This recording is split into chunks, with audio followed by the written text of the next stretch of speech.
What is up, you guys? We are back yet again with another awesome film. As Indiana and her father were in his airmobile, Indiana complains about where they are, while her father tells her that he thought that she wanted to come there, but she only wanted to see him. She asks her father if he misses Earth, and she tells him that Mom thinks that he's running away again. Kane tells her that what they're doing on this planet was amazing and that they were building a new world from the ground up, but Indiana doesn't seem that excited about it. To cheer her up, her father takes her to target practice, and after spending a while there shooting, her father tells her that they have to go inspect the bunker. But Indiana begs him for one more shot, and he lets her, and she finally makes the shot. As they get back, Kane tells her that he has to drop her back at the city. He tells her that Ruminja was coming to stay with her, while he heads out to Flotilla. She wanted to go with him, but he tells her that she can't because it's a military base. He tells her that he'll be back in a week and that she could call him anytime. Indiana then asks her father about the prison and the prisoners in it. She asks if they get paid for their work, but her father smiles and tells her that they don't, and he tells her that they're paying back society. On the planet where the prison is situated, the night is foggy with clouds and thunder. A radio call comes through, and a panicking voice was saying that murderous creatures were killing everyone and that the prison had been breached. Kane wakes up startled, and the computer system Travik greets him and makes his coffee. It also informs him that he had elevated levels of alcohol in his body. Travik then reads out his messages for him, and one of the messages was from his ex-wife, who's upset that he left their daughter alone in Osiris. Kane receives another message from his daughter asking for permission to go on an excursion, which he approves. He asks if Travik had more information on the disturbance in the prison, but Travik tells him that he does not. In the race to colonize new planets, Exor was the undisputed leader. It was trusted by millions who lived and worked under its rule, which was why the general could never let the people know of the project she was assigned to oversee in the prisons far below. The general watches a recording of the disturbance inside the prisons while she eats. The colonel enters her office and informs her that the creatures are killing everything on the surface where the prison is located and that it was their responsibility to handle it because they created them. The general asks him what he would do if he was in her position, and he tells her that he would save as many people as he could and then come clean. But she knows they can't do that because it would cripple the company. They've cut communication on purpose so that people don't hear what's happening, and the general believes that in a few days the problem will be resolved when everyone down there is dead. She orders the colonel to call for a meeting, and in the meeting, she informs the colonel and lieutenants, which includes Kane, that they're considering the fact that the prison might be breached, and also that the prisoners are in possession of a lethal ethnolide virus, and any type of rescue could risk contamination of the capital, Osiris. After receiving this information, Kane is scared and frustrated because he could not get a message to his daughter. The colonel comes into Kane's room and tells him that everything the general said was a lie. He explains that Exor did build a research facility in the prison, but it was to breed a beast called a Raged. The colonel explains that the plan was to keep these beasts until there were enough of them to kill or eliminate new colonies, and the Raged have escaped their enclosure and were moving toward the capital. And the colonel also tells him that in 23 hours they were going to blow up the reactor. After getting this news from his friend, Kane escapes from Flotilla on a fighter pilot and heads to Osiris to save his daughter. After escaping an array of gunfire and another fighter jet, Kane crash lands on Osiris. He emerges from the water just to be knocked out by an unknown person. Sai drags Kane out of the water, and when Kane wakes up, Sai asks him who he was and what he was doing there. Kane then tells him that if they stay there, both of them were dead men. He tells Sai the explanation that the general gave him, but Sai tells him that it's all a lie. Kane tells Sai that he has to save his 11-year-old daughter, and he tells him that he has access to a military-grade safety bunker, and if he helps him, he would give him refuge. A day before the incident, Sai and his cellmates were discussing a way to escape the prison. Sai tells them that their way to freedom is in one of the solitary confinement rooms, so they must all fill one room so one of them can sneak out and open the doors for everyone. Carmel, one of the prisoners, is in the warden's office after being sent to solitary multiple times.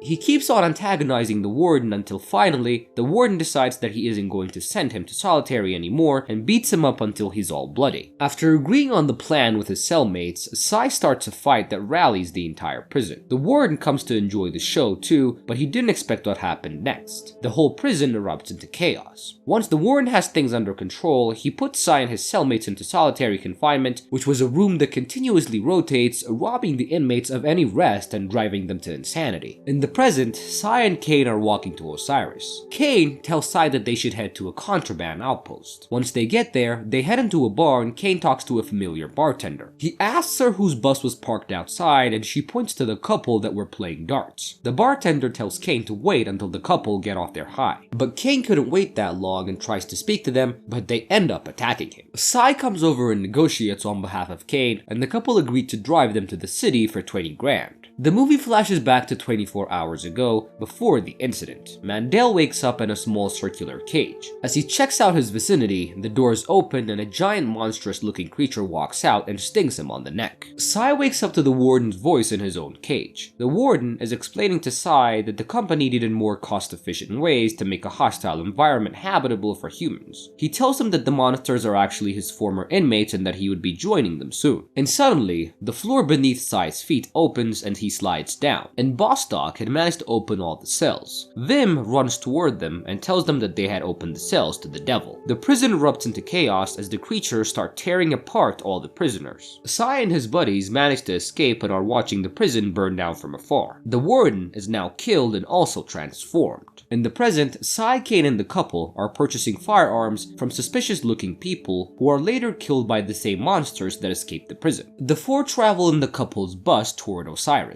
The couple inform Kane and Sai that they're step-siblings, which makes the two very uncomfortable. One of them asks Kane what his job was, and he explains that he oversaw the growth of everything, including the prison. Sai tells Kane that the prisoners were not human, and that he'd seen many horrible things there. When they reach the city, they find the monsters have beat them there, and the place had fallen into mayhem. Kane and Sai head to Kane's apartment and find his daughter hiding in the closet. Back in the bus, Bill is attacked and dies, and Sai and Kane and Indiana make their escape to the bus. Sai sees Bill's dead body on the floor and covers it up with a blanket, and Kane apologizes to his daughter about being an absentee father her whole life. Back on Flotilla, the general receives information that a bus was heading to one of the security bunkers on Osiris, and she decides to order an airstrike on the bus. Kane notices the fighter jet outside their bus and informs the others. He tells his daughter to run and hide inside the bunker as soon as they get there. The jet fires on the bus and Kane dies instantly. Sai picks up Indiana, even though she didn't want to leave her dead father, and run toward the bunker. And when they reach the bunker, they realize that the monsters had already made it there. As they run toward the bunker, Sai is poisoned by one of the monsters, which means that his body is going to begin to transform. He manages to kill the monster and keeps on running with Indiana to the safety of the bunker. When they reach the door of the bunker, they enter the codes and get in. Inside, Sai tells Indiana that he's becoming one of the monsters and to get away from him, but she won't abandon him because he is all she has left now. On Flotilla, the general and her lieutenant are gathered for the final countdown before Osiris is decimated. The movie flashes back to 2 years ago when Sai was still a nurse. Sai is helping in a procedure where a mother and a daughter had gotten into a severe accident. Sai tries to soothe the patient when he notices that it was his wife. Shocked, he holds his wife, trying to soothe her when she dies. He later finds out that his daughter had passed away too. Enraged, he beats the driver who had just killed his wife and his daughter to death, and Sai was then sent to prison on Osiris to make an example out of him. 2 years later, after the attack on Osiris and its complete destruction, 2 researchers have come down to Osiris to investigate after getting a signal from a beacon. When they turn around, they are shocked to see Indiana in the same protective suit.